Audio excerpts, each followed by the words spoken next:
जी sir, ओशान आपको कैसी साबित हुई? अच्छाइयाँ बुराइयाँ थोड़ी सी हमें भी बताएं।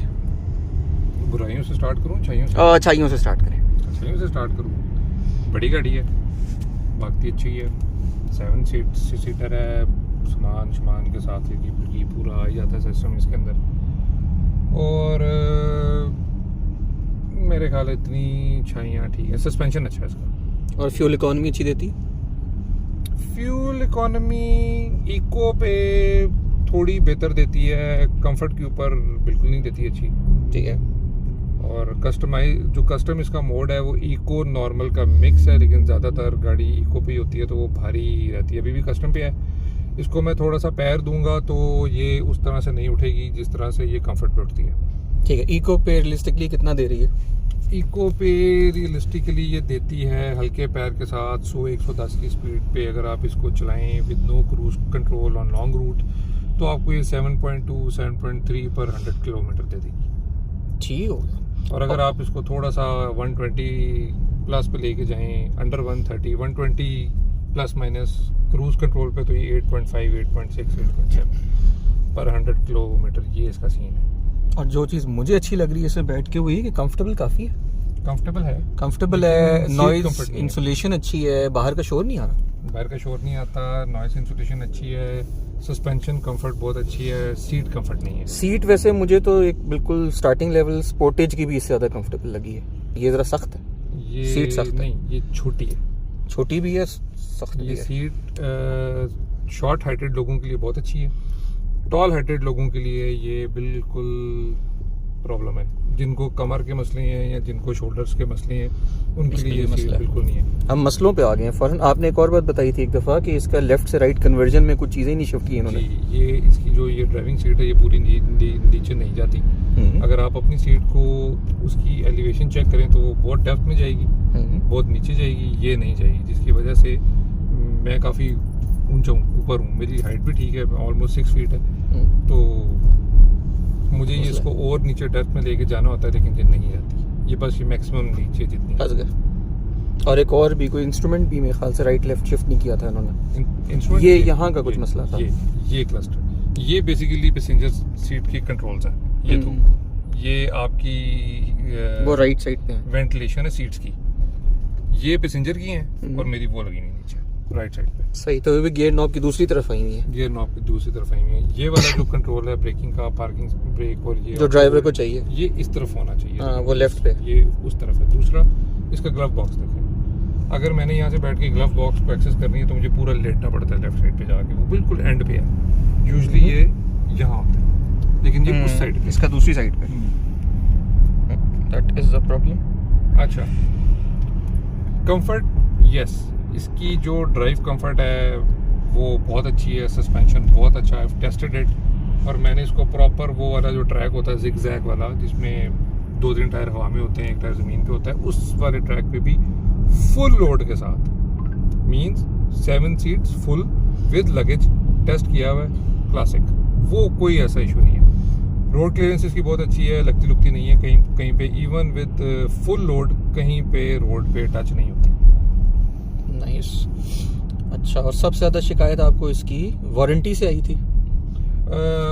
हाँ जी, वारंटी इसकी स्लो है, इसमें एक प्रॉब्लम थी विंड स्क्रीन में, अभी भी है, ठीक है, बट वारंटी वालों ने इसको बहुत ईजी लिया, बहुत लाइट लिया, वारंटी क्लेम भी नहीं की, लेकिन मेरे ख्याल है शायद आगे जाके कर दें, बट अभी प्रॉब्लम इज स्टिल देयर। दूसरा, इसके डैशबोर्ड में से वो साउंड्स आती हैं जो अमूमन गाड़ी 80-90 हज़ार लाख किलोमीटर चल जाए तो तब आनी चाहिए, या तब मुनासिब होता है कि चलो हाँ इतनी चल गई, तो जो 13-14 हज़ार किलोमीटर के ऊपर ये आवाज़ें आना शुरू हो जाएँ तो दिस इज़ अ प्रॉब्लम। अभी थोड़ी देर बाद आपको यहाँ से चिर की आवाज़ें आनी शुरू हो जाएंगी इस साइड से। दैट मीन्स कि ये जो इसका प्लास्टिक है ये कोई इतनी अच्छी क्वालिटी का, क्या पता उसको सॉर्ट आउट कर दें वारंटी में। नहीं किया उन्होंने, पता नहीं, देखते हैं। अभी नहीं किया? वो नहीं, अभी तो कुछ भी नहीं किया, दरवाज़ा अपनी जगह पे नहीं बैठा हुआ, वो इन्होंने नहीं सही बिठाया, वो भी वारंटी इशू है। 2-2.5 हफ्ते से पहले अचानक पीछे, अब जैसे ये स्पीड ब्रेकर आ रहा है, मैं स्पीड ब्रेकर में से गुजरूंगा, जैसे ही पिछला सस्पेंशन वापस रोड पर आएगा तो टन की आवाज़ें आती थी। अब वो बड़ी अजीब सी साउंड है जो मैंने पहले कभी सस्पेंशन में से नहीं सुनी। हो सकता है इसकी ब्रेक कहीं पर टच हो रही हो सकता है ब्रेक रिलीज़ ना हो रही हो, जिसकी वजह से वो आवाज़ें आती हैं। बाहर एनीवेज ये तो जब खुलेगी तो पता चलेगा। अभी शॉर्ट नहीं हुआ। अच्छा, छोटी छोटी चीज़ों में बचत की बात करें तो यहाँ पे पुराने इसके मॉडल में जो ये फेसलिफ्ट है, इससे पिछले वाला जो है इसमें यहाँ पे सन ग्लासेस का वो होती थी, वो अब इसमें नहीं है। अच्छा, इनको साउंड सिस्टम थोड़ा बेहतर देना चाहिए था। ऑलमोस्ट 10 मिलियन की गाड़ी है, साउंड सिस्टम बिल्कुल नॉर्मल सा है। अच्छा, देन लाइट्स इसकी शायद बम्पर में होने की वजह से ये सड़क के ऊपर ठीक नहीं पड़ती, इनकी इंटेंसिटी इतनी प्रॉपर नहीं है। स्पीड ब्रेकर यूजुअली आपको नज़र नहीं आते, बहुत पास जाके स्पीड ब्रेकर का पता चलता है। लाइट्स का इशू सब लोग बताते थे पुरानी वाली में भी कि हाँ। इसकी हेडलाइट्स की विजिबिलिटी कम है काफी। इसकी पुरानी वाली से फिर बेहतर है, लेकिन प्रॉब्लम ये है कि ये रोड पे सही पड़ती ही नहीं। दूसरा आफ्टर मार्केट लगाना इसमें काफी बड़ा मसला है। मेरा ख्याल इन है गाड़ियों आफ्टर में मार्केट जरा वाला, हाँ, आफ्टर मार्केट अगर ऑप्शन हो भी तो नहीं लगवानी चाहिए, क्योंकि वो तारों के साथ छेड़खानी करते हैं, वो फिर प्रॉब्लम हो जाती है। Warranty issues. हाँ, और फिर जनरल सीट कंफर्ट इसकी नहीं है, मुझे तो नहीं इसकी लगी। मैं थकता हूँ 3-4 घंटे के ट्रैवल। इस प्राइस कैटेगरी के लिहाज से कम है। हाँ, इस प्राइस, क्योंकि सीट छोटी है। अगर आप ये देखें ये कहाँ जा रहा है, मोटा बंदा नहीं आ सकेगा। ये देखें, ये इसकी जो बैक इसकी टेक है, ये कहाँ जा रही है, इसको कम से कम इधर होना चाहिए था। और ये मेरी बैक रेस्ट है, ये मेरी मिड में आती है यहाँ पे, ये शोल्डर के लिए होती है यूजुअली, लेकिन मैं इनसे ऊंचा हूँ और मेरी कोई इतनी हाइट भी नहीं है कि जहाँ पर मैं कुछ 6 फुट 3-4 इंच का नॉर्मल हाइटेड नहीं हूँ। आई एम 5'11", तो it should have been corrected, लेकिन इन्होंने नहीं किया। शायद इसमें जगह ही नहीं है इतनी कि इन्होंने, क्योंकि इसको उठाया हुआ है गाड़ी को, तो शायद इसमें इतनी जगह नहीं है। कि बाकी जो दूसरे ऑप्शंस हैं मार्केट में, चेरी वगैरह हो गई, वो थोड़ी बैठी हुई गाड़ी है। ये ज़मीन से आप देखें थोड़ी हाइटेड है, उठी हुई है, इसकी रोड क्लियरेंस ज़्यादा है, उनकी थोड़ी कम है, उसमें जगह है, उनकी सीटों का साइज़ बिल्कुल ठीक है। सही। लंबर सपोर्ट नहीं है ही नहीं। अच्छा, मैंने कहा अच्छी नहीं है शायद। नहीं है ही नहीं। अच्छा, टेलीस्कोपिक स्टीयरिंग नहीं है। काफ़ी चीज़ें मिस कर दी हैं। नहीं, मेरा ख्याल था कि इस कैटेगरी में तो मस्ट है, होनी चाहिए थी। अच्छा, एक चीज़ जो कंटिन्यूसली मैंने एक से ज़्यादा गाड़ियों में देखी है, इसको अगर आप यहाँ पे लगाएं इस मोड पे, फिर भी इसकी डक्ट बंद नहीं होती, बाहर की स्मेल और मिट्टी आती रहती, फ्रेश एयर के साथ। थोड़ी, हाँ, फ्रेश एयर बहुत थोड़ी है, लेकिन आती है। फ्रेश एयर आप इसकी पीछे बंद भी कर दें, वो तब भी आएगी।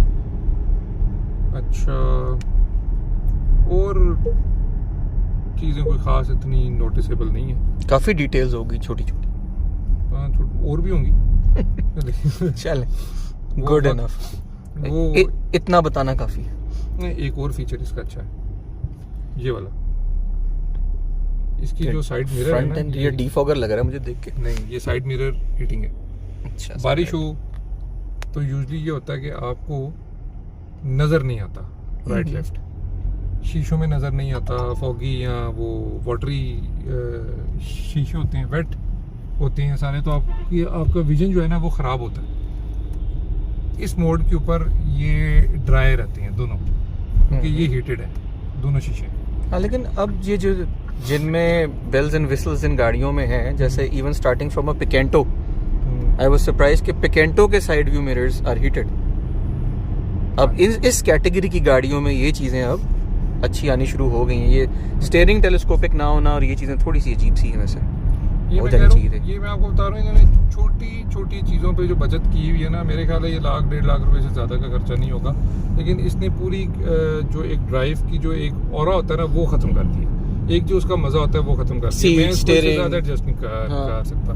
मुझे बेसिक कंफर्ट यूजुअली ये होता है कि पैसेंजर जो ड्राइवर होता है उसको स्टीयरिंग अपने हिसाब से एडजस्ट करना चाहिए। यहाँ पे उल्टा है, यहाँ पे ड्राइवर अपने आप को स्टीयरिंग के हिसाब से एडजस्ट कर रहा होता है। और इसमें जब आप अपनी सीट एडजस्ट कर रहे हैं, आप पीछे वालों की कंफर्ट को कंप्रोमाइज करते हैं। आपने सीट पीछे करनी है, टेक पीछे करनी है, पीछे वाले ऊपर नीचे करना है, वो उसका इस वक्त जो पीछे बैठे हैं रूम नहीं है इतना ज़्यादा, उनके गोडे हमारे पास हैं। उनके गोडे हमारे पास हैं। ठीक हो गए।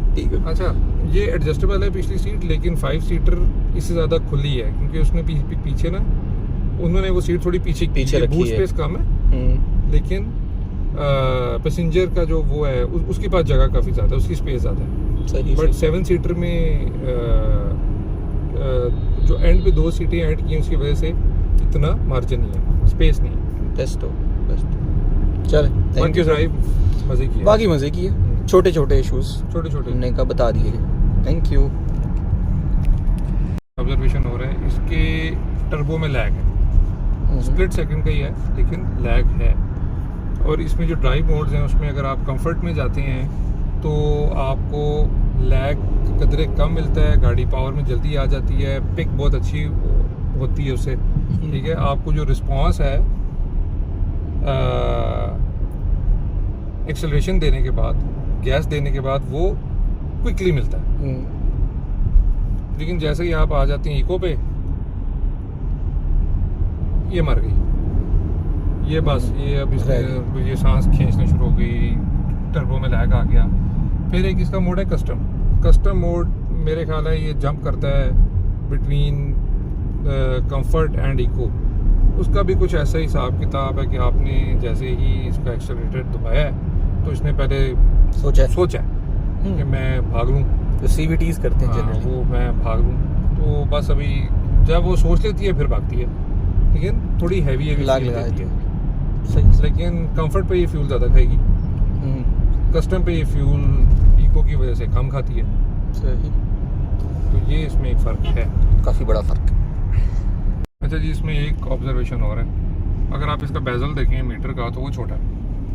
जो इसका पूरा डायमेंशंस हैं वो बड़ी हैं, लेकिन जो एक्चुअल मीटर है वो छोटा है। पुराने वाले मॉडल में ये बड़ा था, ये प्रॉपर था, लेकिन इसमें ये छोटा है। दूसरा, आप इसको जितना मर्जी डिम कर लें, मैक्सिमम इसको डिमिंग पे ले जाएं, 0 कर दें, फिर भी इतना ब्राइट होता है कि मोटरवे पे ट्रैवल करते हुए या डार्क एरियाज में ट्रैवल करते हुए आंखों को चुभती है बहुत ज़्यादा। तो मैंने फिर इसको 25 का टेंट किया हुआ है ताकि ये मुझे चुभे ना। मीटर को टेंट करना पड़ा, और ख़ास तौर पे जब आप इसका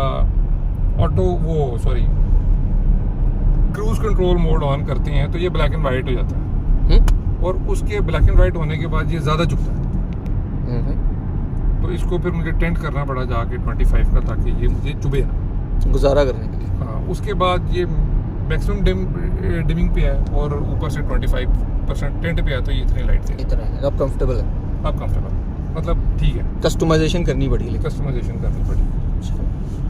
हम चंगान वालों को बताते हैं इसको ठीक करें, ठीक है। चंगान वालों को बताया मैं, लेट्स सी।